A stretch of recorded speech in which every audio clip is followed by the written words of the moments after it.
What is good, y'all? I finished this book, Atomic Habits by James Clear. A subscriber actually issued me a challenge. I'm about to put the screenshot. Boom. Here, he said if you read the book in 30 days, I'll sub. I didn't just read the book in 30 days. I read the book in 14 days and made a video on it. This is coming out Wednesday. Hope you guys enjoy. This book was pretty fire. If you enjoy, drop that like, comment, sub. Alright, let's get into it. Alright, so the first part of the book discusses how these small habits will compound into your life. I read 30 minutes a day for 5 out of the 7 days of the week. If you stick to that routine, you're going to end up reading 130 hours a year, which will translate to 10 to 13, I think even more, books a year. Imagine if you did 10 minutes of sit-ups or push-ups a day and let that result compound. Think about the positive momentum that you're simulating. If you are reading and stretching or whatever habit you want to instill in your life for a set amount of time every day, when it hits another point in the day, you're more likely to do that. Like if I read it in the morning, that book's fresh in my mind, I'm more likely to pick it back up in the afternoon. Alright, so the next thing that James Clear gets into is the graph of latent potential. Basically, this is going to sound similar to the mastery video that I put out. I'm going to put that graph on in a second. This is actually what's going to happen. In the beginning, you're going to be disproportionately slow, and as you pick up the momentum and the steam, you're going to get exponentially better at something where you think that it's linear. So until you get to this critical point where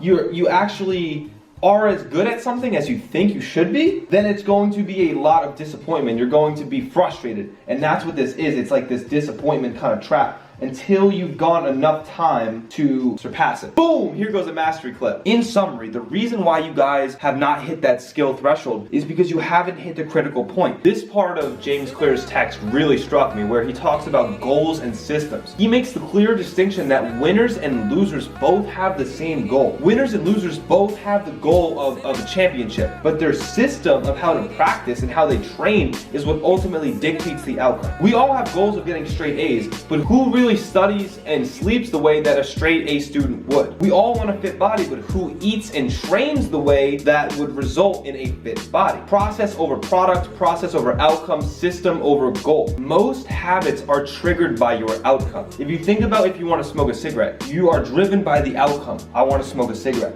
The process, okay, and now I'm going to smoke a cigarette. And now you are left with, I am a smoker. From the outcome to the process to the identity. What if breaking habits was a result of reversing this process? So have you guys ever been taking weeds out of your garden, right? You pull half of it out, but the root is still rooted in the weed, and therefore the weed is just going to grow right back. If you want to unroot your habits, you must pull it by the very base that it is predicated on. So if you are a smoker, what you focus on is your identity as a smoker. As long as you still identify as a smoker, you are still going to smoke. So imagine that you were a smoker and you don't want to smoke anymore, and someone asks you to smoke, and the first thing you say is, no, I'm trying to quit. This statement still signifies that, okay, I'm trying to quit, therefore I'm still identified as a smoker. How can you be sober if you still identify as a smoker? If you said to that person, no, I'm not a smoker, you are changing the root, right? You are changing your identity. When you change the smallest circle, it's going to trickle into the process and the outcome. That is how you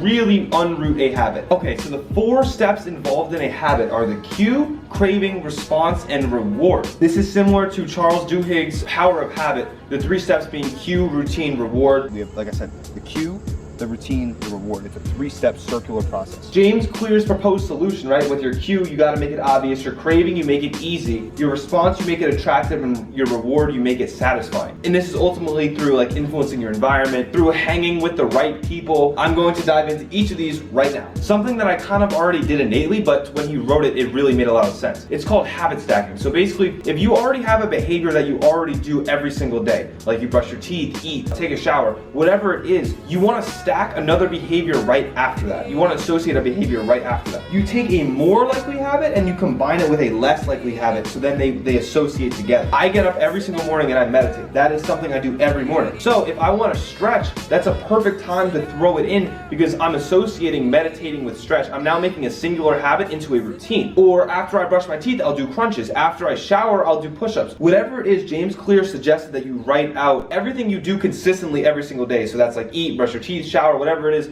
try to find like ways where you can implement like the less desirable habits with the more desirable ones. That makes a lot of sense. All right, this one is huge. It's all about your environment. If you have difficulty going to bed, it's probably because you sit on your bed to, watch Netflix and stay on your phone and whatever, do work or read. Your bed is now associated in your brain with different things. The cardinal rule is one place, one space. I do work here. I read here. I go to sleep here. I relax here. Your brain knows what it's doing, because the reason why you can't go to bed is because now your brain is associating, oh, am I reading? Am I chilling? Am I going to sleep? What am I doing? This is why it's so tough to be at college, because your dorm room is so stuffed with a bunch of things, you don't know what's what. If you have trouble studying or you have trouble focusing, you should probably try to carve out like a place that you specifically study. And for me, when I read, I light a candle. When I meditate, I light a candle. I'm associating my environment around, so that way my cue to do what I want to do is triggered. You want to get these good behaviors like drilled into your brain. Basically what James Clear said, which I thought was brilliant actually, he says that every single object is a relationship. So if you have a messy room, you're changing like the aura of your brain because you don't know what's what. You have a bad relationship with everything in your room, which is why you can't focus. Another brilliant thing that James Clear talks about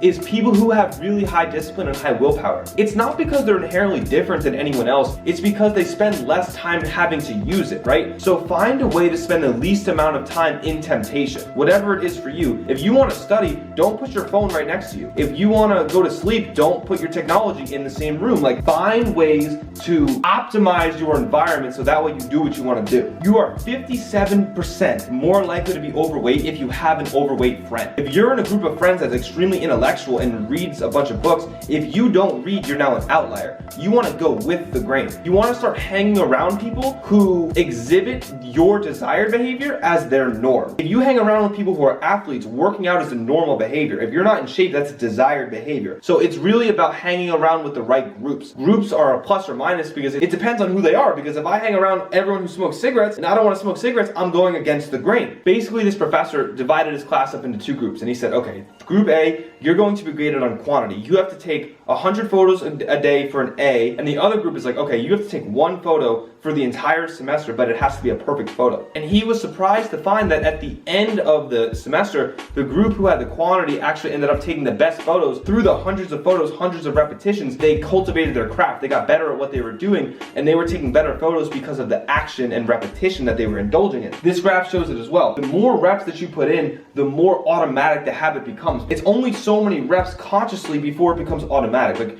there's only so many times you shoot a basketball before you really get your form down, or so many times that you draw before you really are in your craft and it becomes automatic. You don't have to think as much because it's programmed into your habits. It's not about the time that you do something, it's about the amount of times. If you do one photo shoot for 5 hours, it's not the same as doing 5 photo shoots for 1 hour. No matter how little you do something, it's if you are doing it day in and day out, allowing yourself to be the beneficiary of the exponential growth. This is something that I'm really glad I learned. It's about your environment. Everything within your room or within your habitat is a relationship. So the question becomes, how can I optimize this room to make me do good? If I come into a room and my journal's out and my room is super clean and I have a pencil right there, I'm way more likely to journal than if my room is dirty. You know why? Because the cue is there, and it's easy and it's attractive and it's satisfying. It's following all those rules. Keep your environment optimal so that way you're triggering your brain the next time you go there. So one of James Clear's main principles is that consistency wins. It's not about you doing one photo shoot, it's about how many do you do, how many in a row do you do, how often do you go to the gym. If you go to the gym for 10 minutes every single day, eventually you're going to level up because you're getting consistent. You're making it automatic. But, life happens and you're gonna get knocked off your horse. You're gonna miss a day of workout. You're gonna miss a day of reading or whatever it is. That's okay.